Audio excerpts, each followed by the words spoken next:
How nice is this? A brand new home. Someone's dream has become a reality. And the reality is there's still a few problems like there is in every home. Take the side paths. If you go and do a solid path, you're just creating a lot of moisture next to your house. If it's a damp and dark area, when it rains, the water can't get away. And you don't want moisture up to the side of your building. Then things start to rot. Stepping stones are a great alternative. They're cheaper, easier, and they look fantastic. And the water can go through the pebbles that are around the outside. One side here gets no sun, the other one bakes in it. So a path, well, it's not going to die on you, it's just going to look good.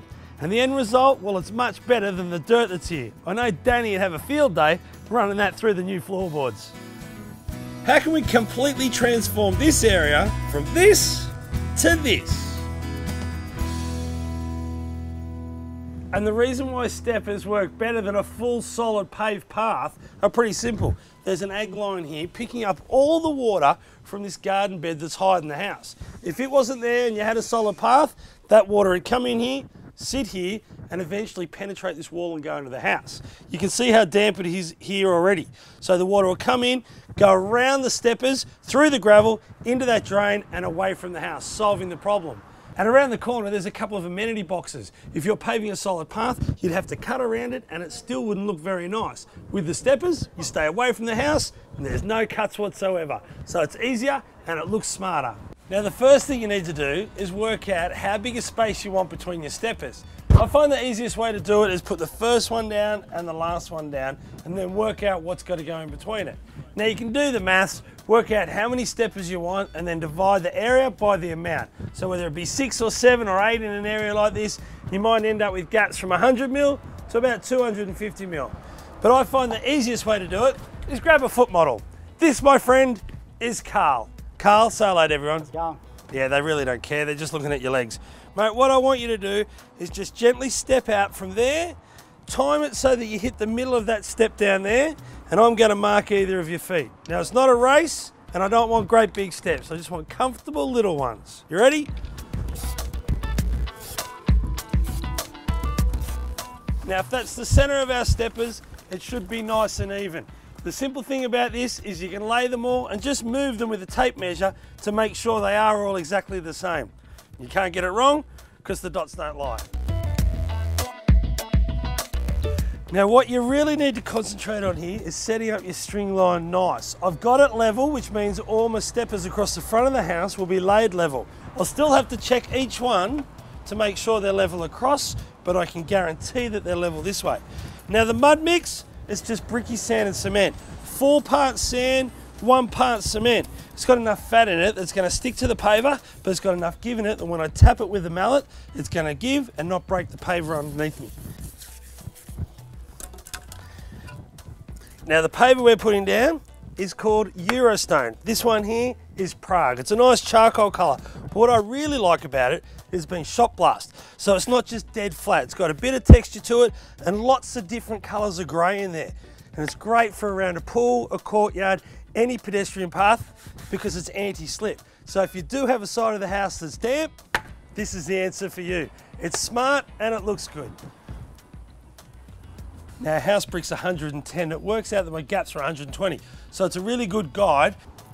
Wiggle it over to my string line, but don't touch it. Check the level across and move on to the next one.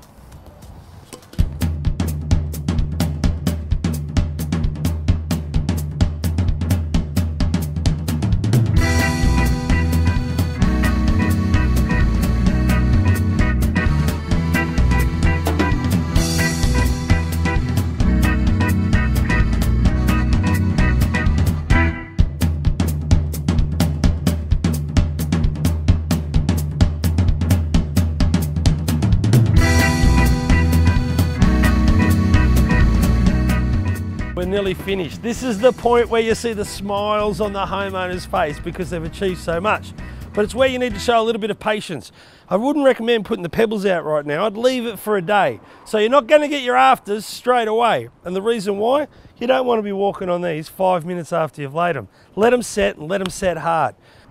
I think this is looking fantastic. The biggest tip I could give you now is make sure you sponge everything down so you get off all these little marks while they're still wet. If you let them dry, you might have to use a bit of acid, and you don't want to be doing that. And when you're putting the pebbles out, I see people put down black plastic or weed mat.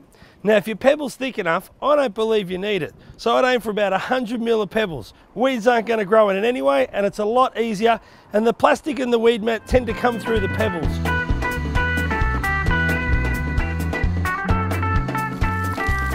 And the last thing you need to do is just give everything a good hose down. The pebbles come with a lot of dust and grit on them. So when you're throwing them over the pavers and sweeping them around, you can mark them a little bit. So hose it down, they come up like new.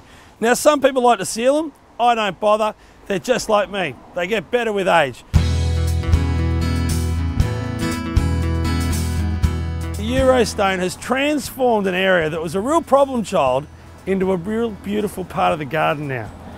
It's very clever, cost effective, and solved a lot of problems. For more information on all my DIY projects, simply go to adbrimasonry.com.au. You can get all the fact sheets and download them from there, plus all the hints and tips you'll need to do the job. While you're there, check out our inspirations gallery. There's a ton of photos sure to inspire you to get out in the garden and do a job this weekend. Good luck!